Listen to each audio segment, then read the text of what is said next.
जय हिंद। चलिए स्टार्ट करते हैं हम। आज का टॉपिक है हमारा एक राज्य बिहार। बिहार के बारे में समझते हैं। बिहार जो है, बिहार हमारा पूर्वी राज्य पड़ता है। कौन है? पूर्वी राज्य। भारत का जो है ना वो पूर्वी राज्य है। और बिहार के अगर देखा जाए लेफ्ट हैंड में, लेफ्ट हैंड मतलब पश्चिम में तो उत्तर प्रदेश पड़ता है, और उसके बाद से पूरब में पश्चिम बंगाल, और एक हमारा इंटरनेशनल बाउंड्री टच करता है बिहार, जिसका नाम है नेपाल। इसका नाम है नेपाल। और जब हम इसको उसके आगे देखेंगे, जो बिहार से ही बन रहा था, झारखंड बिहार से ही बना था। 15 नवंबर 2000 में दक्षिणी पार्ट को काट कर बना दिया गया था, जिसको बोलते हैं झारखंड। क्या बोलते हैं? झारखंड। ये बना था सन 2000 में, और 15 नवंबर को ये बिहार राज्य के दक्षिणी भाग से, बिहार के ही राज्य से काटकर झारखंड बना दिया गया था। अब बात करते हैं जनसंख्या की। भारत के बिहार में जो है जनसंख्या जो थर्ड प्लेस पर आती है, बिहार हमारा थर्ड प्लेस पर आता है जनसंख्या में। और इसमें है 10,40,99,452। 10,40,99,452 जनसंख्या रहती है। और जनसंख्या घनत्व की बात करें, घनत्व का मतलब होता है कि 1 किलोमीटर के एरिया में कितने लोग रह रहे हैं। तो जनसंख्या घनत्व के बारे में तो बात करें, 1 किलोमीटर के एरिया में वहाँ पर बिहार में देखा गया है, डाटा निकाला गया तो 1102 किलोमीटर स्क्वायर। और बात करते हैं 1102 लोग क्या करते हैं 1 किलोमीटर के एरिया में आते हैं। और बात करते हैं गठन। हमारा बिहार राज्य का जो गठन हुआ था, सबसे पहले हुआ था बंगाल प्रेसिडेंसी से कटकर 22 मार्च 1912 में। और पूरे राज्य का दर्जा मिला था, लेकिन बिहार को 26 जनवरी जब हमारा संविधान लागू हो गया तब 1950 में पूरे राज्य का दर्जा। और इसकी राजधानी बनाया गया पटना को। पटना का पुराना नाम पाटलिपुत्र था। और क्षेत्रफल की बात करें तो इसमें नौ 94,163 किलोमीटर स्क्वायर, जो 12वें स्थान पर आता है। 12वें स्थान पर कौन आता है? ये इसका क्षेत्रफल आता है। अब चलते हैं अगले पॉइंट। इसकी भाषा क्या है? हिंदी और उर्दू। और ये भोजपुरी की बात करें तो भोजपुरी ही बिहार से आई है, जो भोजपुर जिला से आता है। भोजपुर जिला से भोजपुरी का उत्पन्न हुआ है, यानी भोजपुरी भाषा भी है वहाँ की, और भोजपुर की है। और बिहार में लोग बोलते भी हैं भोजपुरी। और बात करते हैं राजकीय चिन्ह की। पशु है गौर, पक्षी गौरैया, फूल कचनार, वृक्ष पीपल, बोधि वृक्ष। बोधि वृक्ष का मतलब जहाँ पर महात्मा बुद्ध जी की धरती है ये, और महात्मा बुद्ध जी को यहीं पर इसी वृक्ष के नीचे ज्ञान की प्राप्ति हुई, तो ये बोधि वृक्ष को मानते हैं अपना राजकीय वृक्ष। फल की बात करें तो आम है। और एयरपोर्ट की बात करें तो जयप्रकाश नारायण इंटरनेशनल एयरपोर्ट, जो इंटरनेशनल एयरपोर्ट है। कुछ एयरपोर्ट भी है, जो गया में है, एक दरभंगा में है। और बात करते हैं हम नृत्य डांस की। डांस में एक होता है विदेशिया।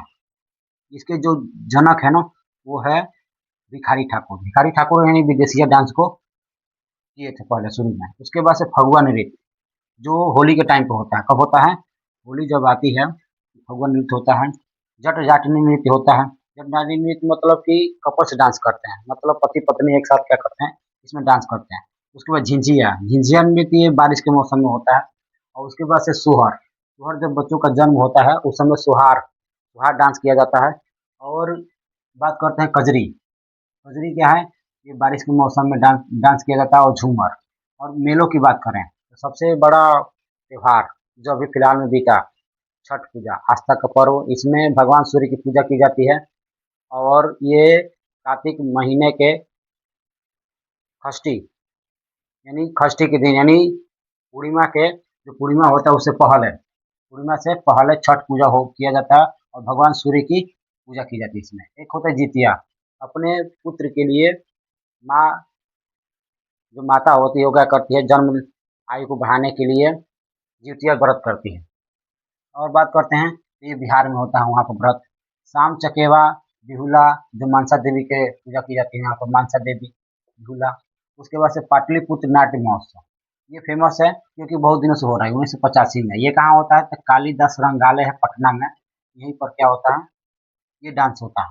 ये पाटलिपुत्र नाट्य महोत्सव होता है। सबसे आप बात करते हैं सोनपुर मेला की।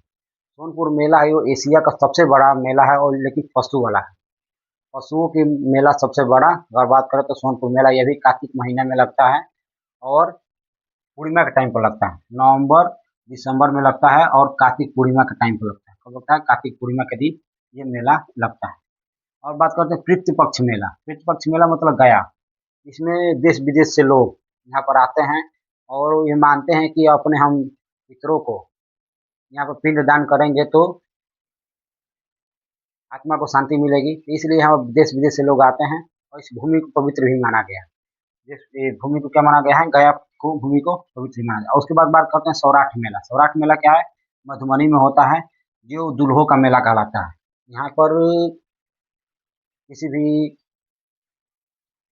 बेटी का बाप अपने लड़कियों के लिए अच्छे वर की चूज करते हैं, अच्छे वर की चूज करते हैं, मतलब दुल्हों का मेला होता है। उसके बाद से मलमास मेला राजगीर में लगता है। उसके बाद जब चित्रकारी की बात करें, तो चित्रकारी में सबसे फेमस है वहाँ पर मधुबनी आर्ट, यानी मधुबनी पेंटिंग्स। मधुबनी पेंटिंग्स को बोला जाता है मिथिला पेंटिंग, ये सबसे फेमस है, यानी ये पेंटिंग बहुत फेमस है। उसके बाद से मंजूषा पेंटिंग है, टिकुली पेंटिंग है, पटना कलम पेंटिंग है। ये सभी पढ़े बच्चे सभी नोट कर लेंगे। पटना कलम पेंटिंग मतलब जो पेंटिंग होती है, कलाकारी होती है और देखने में अच्छा लगता है और पूरे फेमस होती है वर्ल्ड में, तो इसे बोलते हैं हम बिहार। तो अगले टॉपिक में बताएंगे आपको कुछ बिहार के बारे में और आगे बढ़ेंगे। एक एक जिला के बारे में, कौन सी क्या चीज़ें कहाँ पर है, म्यूजियम कहाँ पर है। उसके बाद से और भी बहुत सारी चीज़ें हैं जो बिहार के बारे में पढ़ना है, तो नेक्स्ट वीडियो में पढ़ेंगे। तब तक के लिए जय हिंद।